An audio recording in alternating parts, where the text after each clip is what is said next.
Hello, you wonderful people, and welcome to another episode of Not Too Comic Book. This being a show where I talk about TV shows that are adaptations of comic books. For today's episode, I'm going to talk about the latest episode of The Flash as well as the latest episode of Black Lightning. Like always, if I'm talking about something you want to listen to, you can always look in the description down below. I include the time and I start talking about each of the respective shows. So for example, if you want to hear what I had to say about this week's episode of The Flash, you can skip to what I had to say about this week's episode of Black Lightning. But the first thing I'm going to talk about is this week's episode of The Flash. A lot of interesting things went down this episode. I do like the fact is that Ralph is kind of the centerfold of this episode.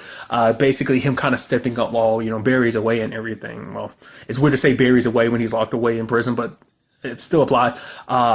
Him kind of doing his hero thing and everything like that. Being a little cocky. And I appreciate even Barry being like, oh, no, that's to be expected. Because even Barry himself kind of got caught up in all of that when he first, started being the Flash and everything. So, it kind of puts you on top of the world and everything. And in this particular episode, he ends up going up against Axel, the trickster's son, and apparently Prank, or Zoe, Axel's mom, the trickster's wife. Well, they made it sound like girlfriend. It wasn't even like they were a couple. They were a couple, but not like a married couple. But nevertheless, I can't remember the last time he popped up in the show. I think he popped up, was it last season? Yeah, he popped up last season for a short bit, but that was like the trickster from Earth 3 that we saw. So I can't remember. Maybe it's like season 2 was the last time we saw Earth 2 trickster. Well, it has to be because like the last time we saw him and Axel was like when he kidnapped Henry. So that'd be like in season 2. But nevertheless, it was kind of an interesting thing. I thought it was kind of interesting. His mom broke him out of prison and everything, but she's like, oh, let's kind of leave this life behind and everything. It's like, oh, I thought that's kind of interesting. I was like, oh, so she's going to be kind of the voice of reason. It's like, oh, never mind. She was on her medication, so she was kind of sane in the right, like a sane state of mind for a short period of time. Because for her, it makes it seem like the trickster wasn't there for their son all the time. Like it's like for her, it's like I've been your mom. I'm been the one that's taking care of you, this and that. Like all the like moments in life, I was there for you. Your dad was off destroying the city and everything. Which she's even kind of like, I actually didn't want you to end up like him. But I guess like, once again, maybe that's a situation like it was the medication talking. But in this case, we kind of learned a little bit more about how Ralph perceive this whole hero thing. Like obviously it's fun and awesome being a hero and everything until he got hurt, because he previously did this, he thought he was indestructible and everything, and he got burned from a little bit of acid. So, and I love the conversation of like, oh, I guess we found your kryptonite, and they're like, wait, what? He's like, what's kryptonite? And they kind of look at him like, really? Seriously, you don't know? Which is interesting considering the fact of the matter is they only found out about kryptonite recently, because I think even with the Times I can't even remember, like with not last year, but the Aliens versus Heroes crossover. Did kryptonite ever come up in the question? Because about how because Supergirl was under control. I don't think that it came up. It wasn't until I think the Earth X crossover that they learned about the whole kryptonite thing. Maybe they knew about her weakness ahead of time, but it's almost interesting. Like, oh, they're like, you don't know what kryptonite is. It's like, it's still a relatively new thing for you guys. If like you'd never met Supergirl, I don't know if kryptonite. I don't remember. Right, because kryptonite does exist on this planet because Oliver had it they're like, wait, well, what are you doing with the kryptonite? I was like, well, just in case, so he's kind of prepared, typical like how Batman's always prepared to have kryptonite around. But nevertheless, I'm getting way all overboard here, but I just love that conversation because he is so new to this, because he wasn't around for that to be like, oh yeah, like, so he's kind of oblivious to that whole situation.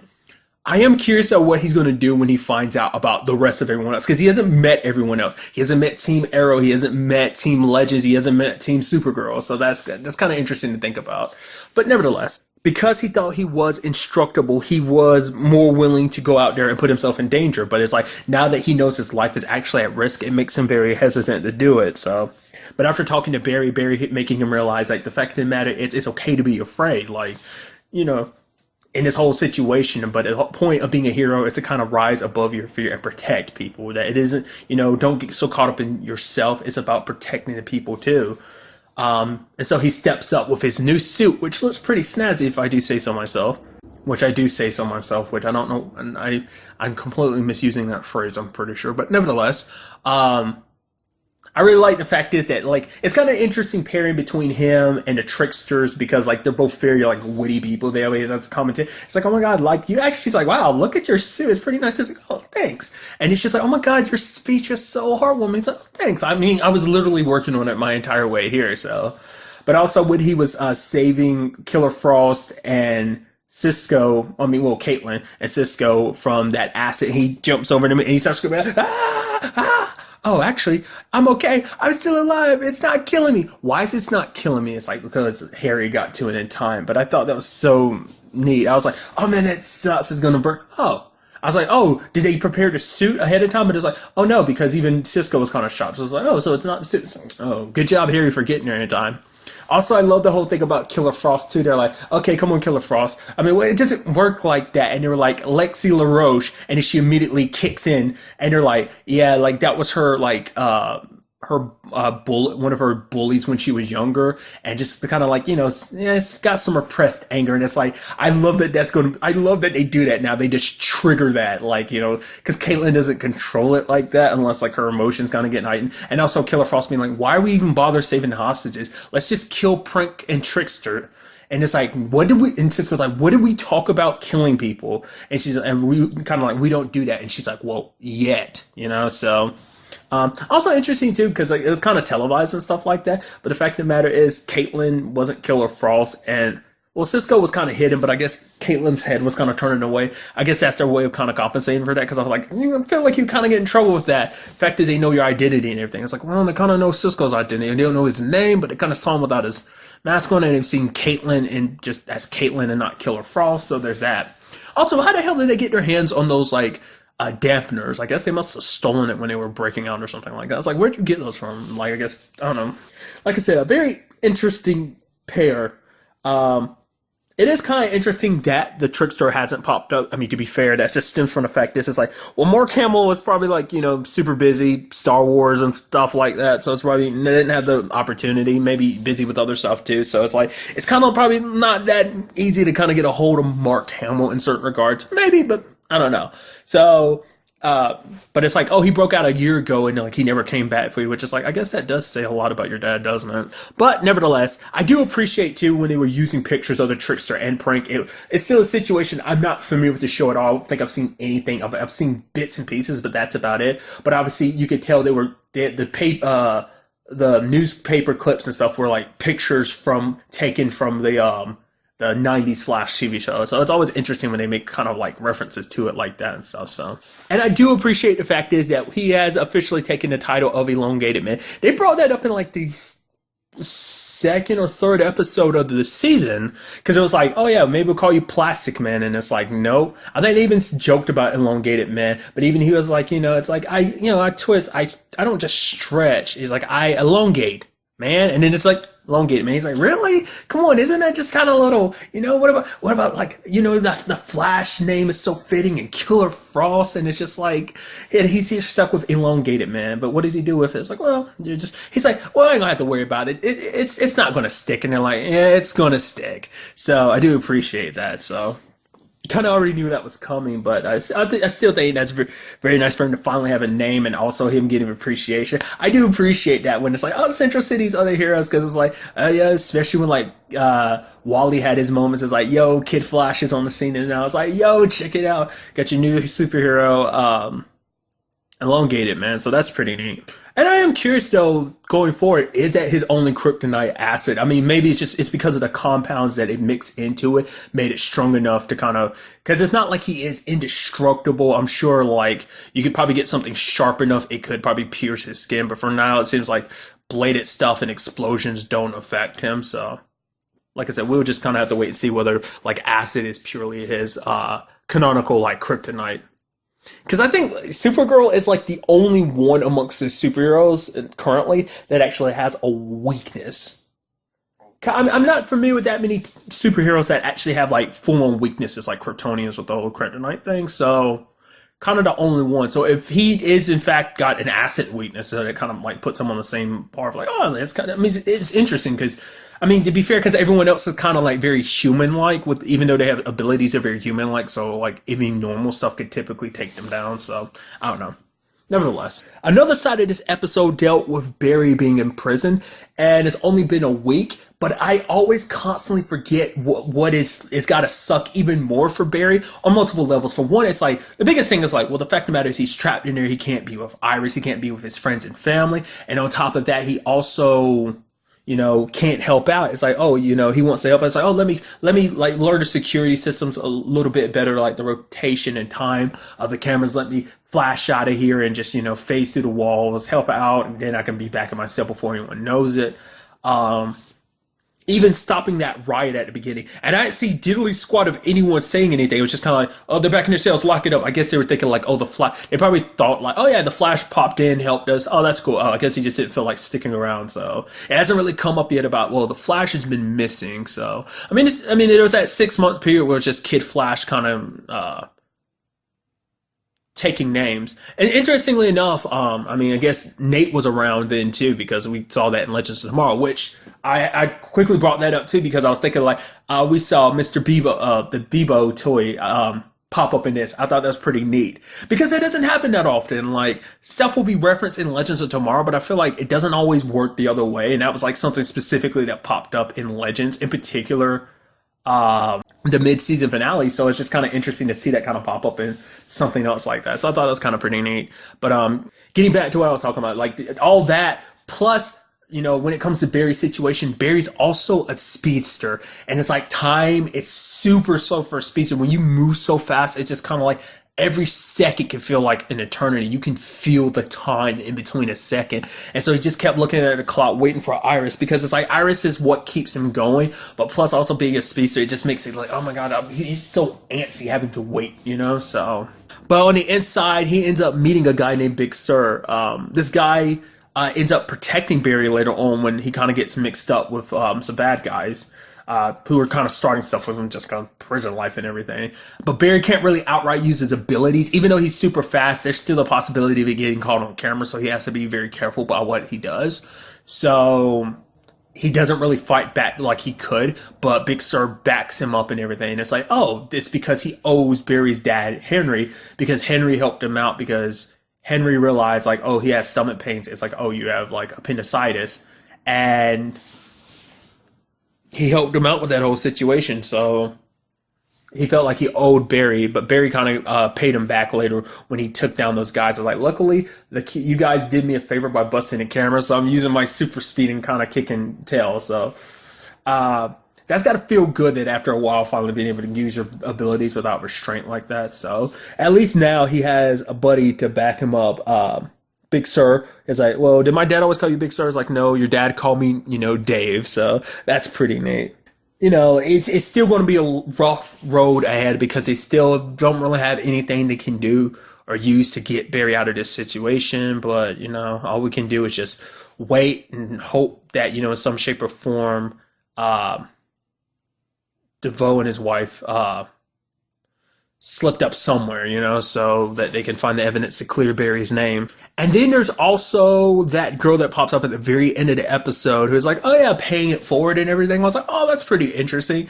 I was like, she pops up earlier in the season, but why does she look so familiar? There's someone I think like that, like I know she popped up in the show already, but at the same time, it's like, there's someone else I think she looks like. There's an actress, and I don't know if it's her, so I won't say anything until like I confirm it. But I don't know whether they just look similar or not. But I was like, oh, is it that actress? But nevertheless, because I'm just gonna make myself look stupid if I say it's that person, and it turns out not to be the person. So that's why I'm not even going to bother saying it. But she definitely popped up earlier in the season, and I just can't remember what was the context of when she popped up. I'm really blanking on, because it seemed like they went out of their way to make a main focus of her, but like never went back to it or paid too much attention to it. So that was kind of like, she seemed like she was important, but they kind of drifted away from it. But now we're coming back to it, and we see her scribbling those symbols. And immediately I was like, what is that? I was like, oh, is she an alien or something? What's up with those symbols? And I was stupid. I was like, no, stupid. Those are just symbols from the Speed Force. Like Barry was writing all over the place, and the fact that she's jotting them down in her.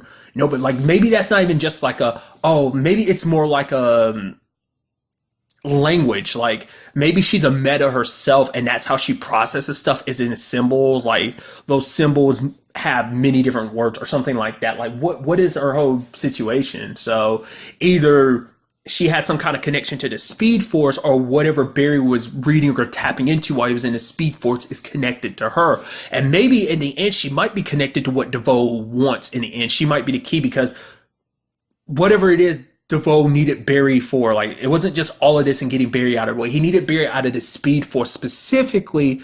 Obviously, candidates for a body, I'm sure, but also, like I said, it has to tie into those symbols. Like I said, because Barry's whole thing last episode made it seem like he has seen the past, present, and future, and who knows what else is actually in those symbols. Because when they start reading, like, oh, it's gibberish, they didn't look any further. Because, once again, Barry's brain was muddled, so a lot of stuff didn't come out correctly just because it's a lot to process even for his brain. Because he has a normal sized brain, it's just he's able to process stuff a lot faster. He's able to take in information a lot faster because of his speed. Doesn't mean his brain can handle it.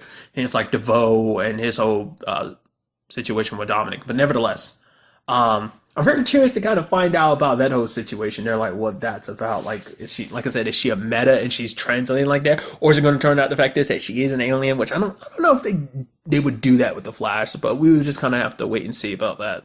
I'm very interested to see what goes down in the next episode.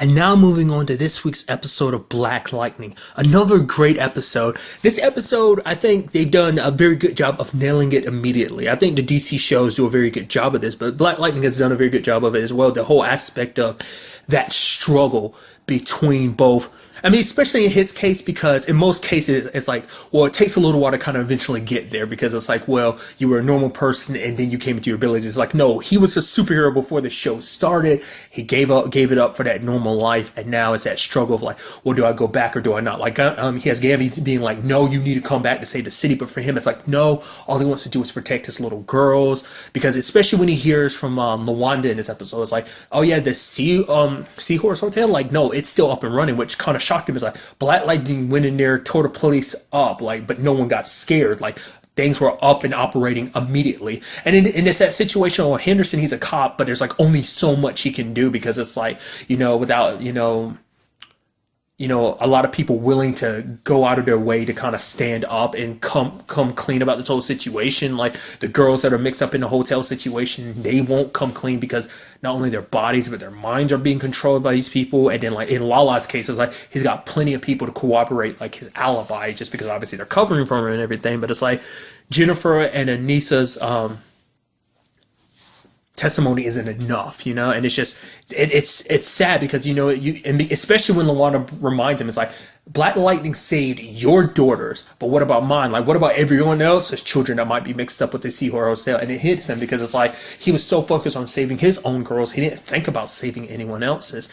And and it's just he confronts Lala and everything, but it's just like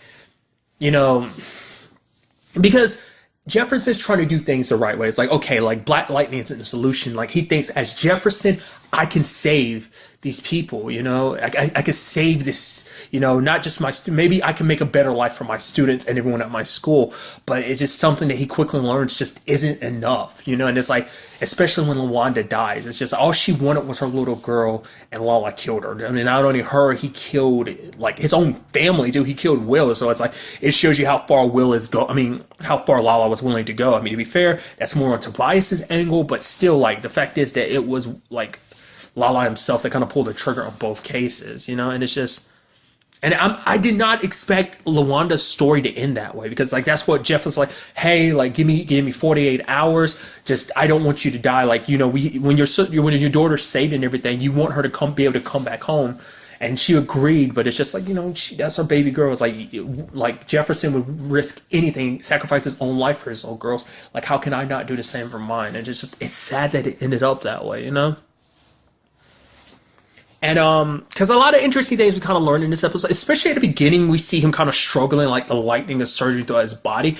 And I guess it's because he's been fighting off using his abilities for like over almost a decade. And I guess like the buildup of after event, like, because it's been slowly, like anytime, like, because even he brought it up last episode, his powers haven't really been surging like that subsequently since he stopped using them, but more recently, I guess just that, like, because like I still think he is considered a metahuman, and like that was kind of what I interpreted from like everything I was hearing. Which still question is like how he got his abilities. We don't know. Maybe that's something they'll bring up later on. But nevertheless, it's like I wondered would that happen to any other meta? Like I mean, we've never come into a situation where someone with abilities hasn't gone long periods of time without using their powers. It's like would Barry experience the same thing if he went long periods of times without using his abilities? So that begs the question, because is it kind of like a build up from the fact that he hasn't used them for so long and has started using them, or is it just like some kind of like knee jerk reaction of his abilities of like, okay, like we're readjusting, like his abilities is flexing throughout his body to kind of get his body readjusted to using his abilities. I mean, that kind of goes hand in hand, but still, is it something like that? Also learned that Lynn has actually known about his abilities for a long time, because that was a question I brought up last episode. I wasn't 100% sure, like when she found him shot, was that what that was? Did she find out? Then it's like, no, she's always known. And I guess in retrospect, it's like reading between the lines, I should have figured as much. But like even when they were younger, she knew about it. She was like, oh yeah, she thought it was so cool. But at that moment, that bathtub scene, seeing him wounded like that, almost dying, is like, that's when the reality set in. It's like, this isn't cool. Like the man I love, the father of my children, could end up dying, so. And she even goes as far as saying like, oh yeah, like it's almost selfish, and I think it's a conversation I brought up in the video recently, the whole aspect of like superheroes having a normal life. The fact of the matter is, do their responsibilities as a superhero outweigh their willingness and need to have a normal life? It's like, oh yeah, I'm holding you back from being a superhero, you should be 24/7, is that conversation. And I feel like Lynn is kind of feeling that to a certain degree, because it's like, it is selfish to want him, but it's like, no, at the same time, it's selfish in a good way, because this is your husband, this is the person you love.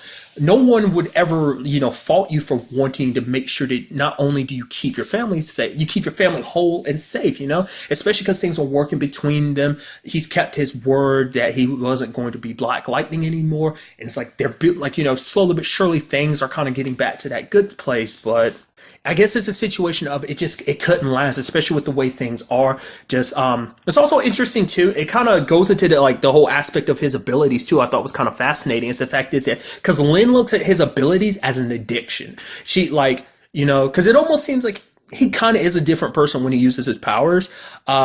Just especially the way he went about it last episode. But to be fair, those are extenuating circumstances. Those are his little girls. So obviously he'll be a little more aggro.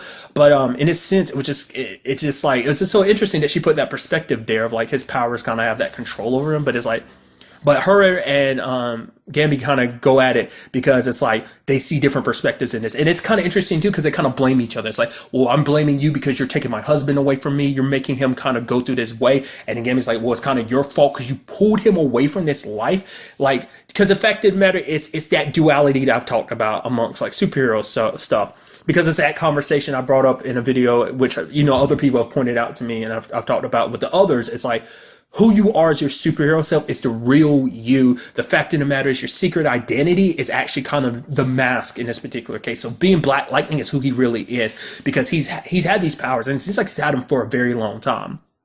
So, and he's always kind of looked at it as kind of like a gift from God, as a blessing, not just like some curse, so that he can do good with it, But, and at the end of the day, the question is like, what will that cost him? Because it does put a strain between him and Lynn in this whole situation. Because at the end of the day, it is Jefferson's call, but it's like Freeland needs Black Lightning, because so that there doesn't have to be any more Lawandas, that the 100 doesn't continue growing like they have been. It's like being Jefferson Pierce, is great. Fantastic, but it's not enough. And I think maybe that's something we'll see progressing throughout the season, is the fact is him balancing those two, fighting a war on two different fronts. Because I think that might be something he struggles with too. It's like, well, who has the bigger impact, Jefferson or Black Lightning? In his mind now, it's like, no, Black Lightning struck fear into people. The fact of the matter is, it kept people away. I might need to lean more into that than being Jefferson. But at the same time, it's like, well, you can reach a lot of people as Jefferson, just like you can reach a lot of people with Black Lightning. I do appreciate, too, the fact is that Black Lightning is respected, because it's like when he's showing up at that place, and the guy's like, oh, Black Lightning, go right ahead. It's like, oh, you look for a Lala on the 3rd floor. And even the guy was like, oh, yeah, oh, come on, I got the elevator right here. It's like, nah, brother needs some exercise, and going in and just kicking ass and taking names. Because you don't see it when he fights guys now, but like in the first episode, there was kind of like steam coming off their body from the electricity. It's something I think is kind of interesting. Like maybe this isn't the case, but it kind of makes it seem like his suit regulates his power. So I think when he was fighting before, because he hadn't used his powers in such a long time, like he ended up singeing their clothes and kind of like burning them a little bit from the electricity from his body. And I think when you look at it now, he doesn't necessarily do that. It does, because it does seem like it is something I paid attention to last episode, where it does seem like he does have some kind of superhuman strength. Because Anissa's situation in this episode kind of plays into that, like how like she just tossed that robber at the end of the episode like it was nothing. And it seems like it is kind of like a build-up charge, because even she was kind of feeling it to a certain extent, because it was like she was feeling groggy and just kind of run down, and just that's why she went to the store in the first place, to get something to kind of make her feel better. But it's like after she did that, she's like, oh, because like it was a build-up, like for whatever reason her powers are slowly starting to kick in now. Like maybe it's just because she's reached that age where I don't know, maybe Jefferson was the same age when his abilities manifested, but nevertheless. But getting back to it, it was just kind of an interesting thing. And also I like what Jennifer said in this episode too, about how the fact is that looking into Black Lightning's face, it almost kind of takes things out of focus, because I guess the electricity, you know, breaking it down science, whatever, maybe he kind of has a trick like Barry, because Barry can like move his molecules so fast that his face kind of blurs out. Maybe Black Lightning can kind of do that too, because not only just with his shades changing color to kind of hide his face, maybe those are adapted to his abilities, but maybe he can kind of surge electricity and it kind of messes with your eyesight or something. I don't know. Maybe there's no, I don't know, just the way she's like, oh yeah, because staring into Black Lightning's, trying to stare at Black Lightning is like staring into a bright light. And I thought that was kind of an interesting comparison. So it seems like maybe just the natural electricity around his body, he can manifest it in a way that kind of messes with your vision or something. So I just thought that was kind of interesting. I mean, we've seen little bits and pieces of how he can control his ability, where he can use his lightning as kind of like a grappling, like almost like a push and pulling ability, the way he could just pull someone and yank them and toss them around and everything. So also begs the question too, what would have happened if Henderson and the other cops hadn't showed up in time when he got his hands on Lala, because he's beating the crap out of Lala. Like, if given the opportunity, would he have gone further or not? I don't know.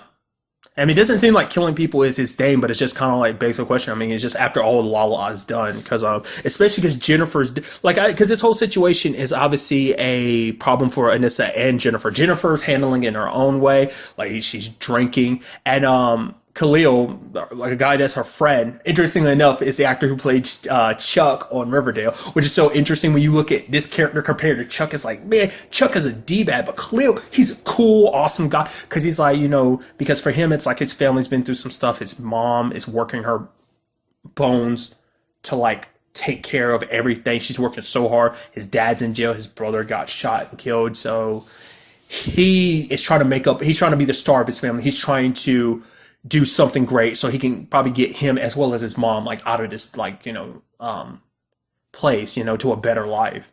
And he's trying to talk to Jennifer about everything that she's going through. It's like, because she just sees the world a little differently. It's that situation of like your vision changed, because it's like for her, like her whole life, you know, maybe it's like her Jefferson's way of handling things has kind of shielded her from like the reality of things, but now she sees things hence why she went to that club in the first place, because like, you know, it's a dangerous place, but I think she just didn't think much of it, just because she led a certain life that's kind of like, oh wow, this you're safe and sound. But it's like after that incident, it just made her kind of see the dark side of the city, like a city that she probably just thought nothing much of. It's just like any other town. Yeah, it has its issues much like any other place, but it's like, wow, their place has a lot more issues. Like, I think the dark crevices of the town are slowly, you know, creeping in, and she's starting to finally see that for the first time.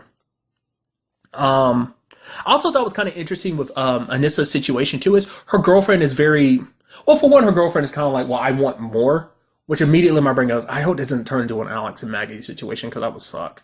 I'm just like, well, you know, Alex wanted more, Maggie didn't want more. It's like, isn't this enough? But it seems like for her girlfriend, it's like, in Anissa's case, it's like, well, she wants more, because it's like, you don't really know my family, you never met them, you never met my friends. It's kind of like, almost like, for her, Anissa's kind of like, for Anissa, it's, I guess because she's so caught up in everything else that she doesn't really have, like, it's like, oh yeah, we're good together and everything, but it's like, it makes you wonder, is it really a relationship, or is it just kind of like, well, do we have to complicate it by, you know, using stuff like that? Can't we just be together and just leave it at that? Do we have to get all, you know, it's like she wants more. She wants a more intimate, she wants a relationship. And I don't know, so far the way it's introduced like that makes it seem like it isn't necessarily, it's more like a one-way relationship, where it's like, it seems like her girlfriend is the one that's kind of more open about her feelings and everything. But the point I was bringing up is kind of shitty on her part. It's like she kind of ignored Anissa. It's like, oh yeah, like something weird happened. I snapped the sink, and she was just like, oh yeah, like, oh, you need to see a therapist or something like that. Mom knows the good people, but she's like, oh yeah, she's like, it was probably an old saying, you need to talk to somebody. It's like, you're so dismissive. Like, she was opening up to you and you shut her down like that. And I think you can almost see it on Anissa's face how like it annoyed her. It's like, oh, you're kissing me and everything, but you just completely ignored what I was saying. I'm telling you, like, something's going on here, but I don't know. We'll see about that. Because Jefferson doesn't know, because Anissa hasn't brought it up to his attention. I don't know if she is going to. In her mind, it might be like, no, this is just something happened to me. I don't really understand it, so really, why would I talk to my dad about it? Because even they still haven't really recognized, like, our dad is Black Lightning. They don't know about that, so of course they're not really going to jump to like, oh, maybe that's happening to me or something like that. I guess even Jefferson never really thought about it himself. I guess him nor Lynn really thought about it, because it's like, well, maybe, like, because like I said, we don't know the situation around how he got his abilities. Like, in his particular case, he might, like, once again, it depends on his whole situation, because there's the whole thing about whether or not Black Lightning's part of the Arrowverse or not. So in this particular case, Jefferson might not know about other people with abilities like him. So for him, it's like, well, he has no other experience to pull from. So he, the whole like metahuman gene, maybe it doesn't work the same way, like in his mind, because it's like, well, whatever my situation is, because he thinks it's, a gift. So it's like, well, maybe it's hereditary. Maybe something happened when he was younger to give him his ability. Like I said, I've kind of constantly referred to him as a metahuman, but he might not. He just might be someone that just got abilities. There are people like that in DC who just have abilities. They don't have to necessarily fall into the category of metahuman. Look at Superman. Superman isn't him or Aquaman. I don't think they count as metas, but they have abilities. So it's just, there's just superpowered people. So maybe he is like that. I forgot what it was that made me think he was. I think maybe it was something I was reading up on him about that kind of labeled him as a metahuman. So I don't know if that's really a term in that area. Like I said, it depends on the overall universe that they built around it. Does this take place on a different Earth like Supergirl, or is this on the same, is it the whole Earth one? Are they really going to care enough to really do that? I feel like at some point they would, just because of this whole Arrowverse thing. It is on the CW and everything, but for right now, it's focused on his story. So I don't think they want to branch out too much until they establish his story. So that's at least how I feel about it. So it's just kind of interesting to think about. Also, Tobias killing Lala at the end like that. I'm curious to see what Tobias's whole situation will be, whether it's like it seems like he's one of those criminals that has his own morals to a weird extent. I mean, his morals more so like, oh, the fact is, Lala, the fact is you killed a mom, like you have no morals, and because you don't have any morals, how can I say that, how can I be so sure that you won't snitch on me? But the fact is he ended up killing Lala with one hand. So basic question, like, is something like, it seemed like that was just normal, just him? Is he just above average, like above averagely strong, or is he just something else? I feel like he has to be something else. That's the fact is that he's Black Lightning's. I mean, hey, that doesn't mean anything. There's plenty of shows where it's like, oh yeah, there's a superpowered person and you're up against like a regular person. Like, just because regular people have power and influence too. So Tobias has like an entire army under his belt, including some police officers, as we saw in this case. There's at least 2 that work for him, and who's to say how many others are in a police station that work for him. So Henderson's got it tough too, because it's like, well, you're trying to make the place a better place, leading police to do good, but it's hard to do that when you got people you don't even know about are secretly undermining you in everything that you do. So I don't know. I'm very curious to see what Black Lightning has in store for us going forward with all of this. Like I said, very great episode, and I'm very interested to see what goes down in the next episode. But really, that's all I want to talk about in this episode. To the next time we meet, be happy, be safe, live life to the fullest, and enjoy it. Good day and good